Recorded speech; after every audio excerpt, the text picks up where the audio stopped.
everyone, and welcome to Yoka's Boka. I am Yoka, your night owl. So today we're going to be doing a plan with me, and it's going to be in my happy planner. And for the longest time I've been calling this the medium-sized happy planner, but turns out there's an actual name for it. So it's a classic vertical layout happy planner. So just in case if you were ever curious on what kind of happy planner it is, it's a classic one. So there you go. For this spread, I really wanted to use that avocado sticker. It's been calling for me for quite some time now. So what I do is I just take my CraftSmart paper pads, and you can see that I already kind of use these papers. So what I do is I just kind of look and see which one I like the most with the sticker, and whichever one it is, it's going to be the winner. And I also go ahead and choose some just plain paper for this time, just so it's like not too much going on, but kind of like gives it a break from all the florals and just like a nice solid color. I then use my Happy Planner Classic Punch to punch out the paper, and there you can see it's like perfectly sized. And I love using this tool because it just makes the process like so much faster. You don't have to sit there and measure the boxes. It just creates the perfect shape every time. And here you can see that I just went ahead and chose like a quote from one of my sticker books, and I'm just trying to like lay it out so there's like enough white space so it kind of gives it a break from all the florals and all the color. I'm trying my best to like ignore the lines and kind of just create my own kind of layout, if that makes sense. You'll see what I mean once we get more farther along in the video, but I went ahead and just chose a quote for this week, and what it says is, "What comes easy won't last, and what lasts won't come easy." So I've been kind of like thinking about YouTube lately and just kind of how hard it is. And for those of you who've never tried YouTube, it seems easy, but it's kind of hard, not gonna lie. So I'm just trying to stay motivated and just be happy with all my little success. And don't get me wrong, I'm very happy on YouTube. It's just, I don't know, some people make it look so easy, but it's really not. So, but I'm happy with the process, and I'm just curious where this YouTube channel is going to take me, so I guess we'll just see. And here you can see that I'm just going ahead and writing in my to-do box, and I'm just using one of those stickers to help with the checklist. And I'm trying my best to, use those checklists because I tend to just look at what I have to do and I never check it off. So I'm trying to get better at that, and I'm hoping that using these stickers will help me. Yeah, I was trying to use one of those brush pens, and my handwriting is just so bad. I'm trying my best to make it look pretty, but it's so hard. So I decided to just go ahead and cover it up with my whiteout and disc label trick. And if you don't know what I mean, what I do is I basically just take whiteout, cover the mistake, and then I take like a disc label sticker and I just cover it over the whiteout. That way it kind of creates like a soft, or not a soft, but like a smooth layer again, and it kind of is not as harsh as the whiteout, because sometimes whiteout, it kind of like sticks out, but with the disc label sticker, it kind of matches with the paper a little bit more, so I love using that trick. The best part about this trick is the disc labels are so cheap. I get them at the dollar store every time, so you literally get like so many stickers or disc labels, and you don't really have to feel bad if you like kind of mess up or whatever, because you have so many disc labels. So I would definitely recommend trying that trick if you're kind of like picky like me and don't like the whiteout look. So just keep it in mind if you're ever curious. Give it a try. You might like it too.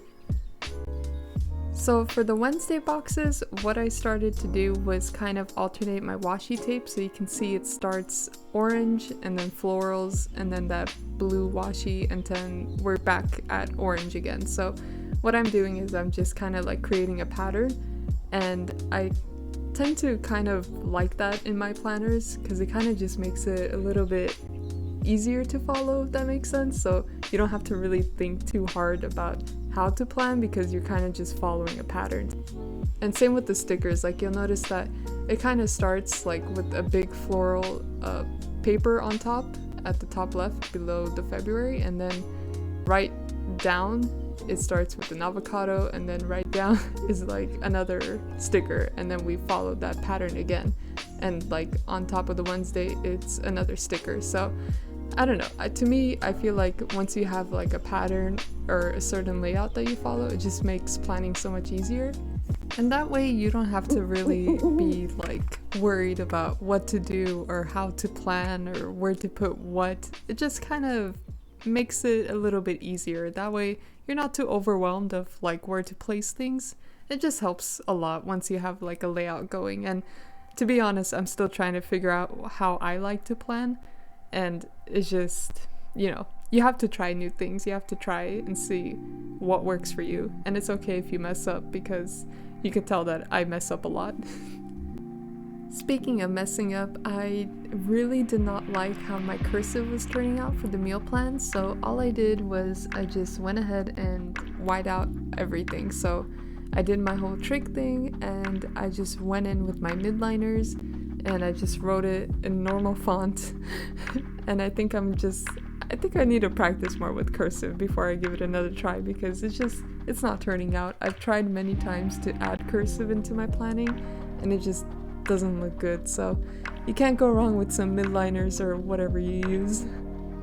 So since my cursive writing didn't really hit the mark, I wanted to go ahead and try something a little different with at least one of the meal plans. So what I did is I just took a washi tape and I created like a half circle, and then I just wrote leftovers in pencil, and then I just like kind of lightly erased it, and then I went over it again with midliners to, you know, kind of set it.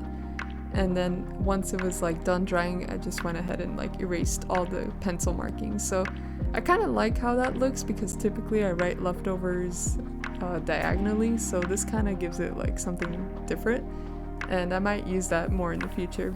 Just like a little trick if you want to try making some curved font, that's like an easy way to do it. So just use your washi tape and use like pencil first, so just in case you mess up you could always erase it. And it was finally time to put down my big avocado sticker. I love that thing. I decided to actually try putting it near the bottom of the planner, or the planner spread, because usually I put it in the middle of the spread. But this time I kind of wanted to try something different, and I kind of like it there. It works. And right about now you can kind of see what I was talking about in terms of the white space and like kind of creating my own lines. Since, I don't know, sometimes the black lines get on my nerves and I don't want them there, but I don't know how to get rid of them, and I don't want to white them out. So what I do is I just kind of like cover them with other stickers, and you can kind of see like it creates just like this white trim, or I don't really know how to explain it, but it just kind of gives it a break from everything else that's going on, and I kind of like that. It just kind of broke my brain today because I don't typically plan like this. I kind of plan within the lines, but I kind of wanted to challenge myself and try something different, and it came out okay. Not bad, I think.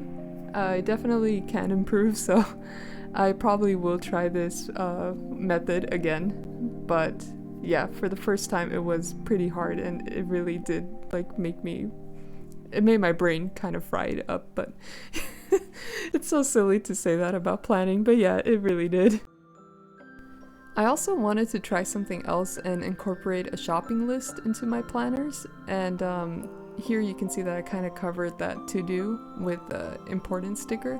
It's not really important, but I was going to Sam's Club and I just wanted to write out things that I would need to buy, so I just went ahead and did a little shopping list, and I actually really like that, so I think I'll do that too as well and kind of incorporate my shopping list into the planner. And here you can see I'm just kind of like adding little stickers here and there wherever it looks kind of empty, or whatever stickers I wanted to just use up. It's like perfect timing to just go ahead and add it wherever it looks like it needs something, so yeah. And on the top of the page, I typically like to add some sort of washi tape, and here I just have like these strips of washi in the sticker book, so I thought it would be perfect. It's not matching, but it kind of like goes with the colors of the spread, so it kind of worked out. And then I just added like those little avocado stickers at the ends. The top of the spread kind of seemed very empty, so what I did is I just added those orange and green page flags, and it kind of helps tie in everything together because those are kind of like the main colors of the spread. And there you have it. Our avocado spread is all complete and it looks super cute. So I hope you enjoyed this video, and if you did, consider liking and subscribing, and I'll see you all a little later.